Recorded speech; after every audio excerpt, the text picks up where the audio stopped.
Hindi mo tanggap ang jowa ng anak mo. Naku, ito na naman tayo.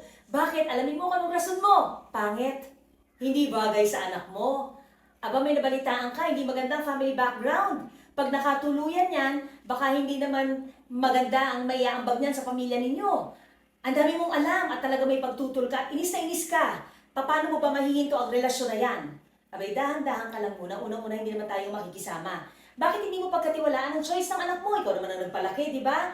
Iproseso mo sa anak mo kung talagang may mga red flags, iupo mo ang anak mo at sabihin mo ng dahan-dahan. Pero kung ako sa'yo, pagbibigyan ko rin naman yung jowa na yan. Baka naman hindi mo lang nakikita dahil lahat naman tayo may kabutihan. Ito pang tanong, perfect ba yung anak mo? Eh kasi, baka naman may kapintasan din yung anak mo. So wag tayo basta-basta, napakagaling lang natin manghusga ng ibang tao. Bigyan mo ng pagkakataon. Anak mo naman ang may kakilala dyan, anak mo naman ang makikisama. Kung talagang merong hindi magandang impluensya, ipagdasal mo at kausapin mo ang anak mo at nang makita rin niya kung anong nakikita mo. Pero para kalabanin mo yung anak mo, wag na. Magkakalayo lang kayo, ang makakaaway mo lang yung anak mo. Think about that.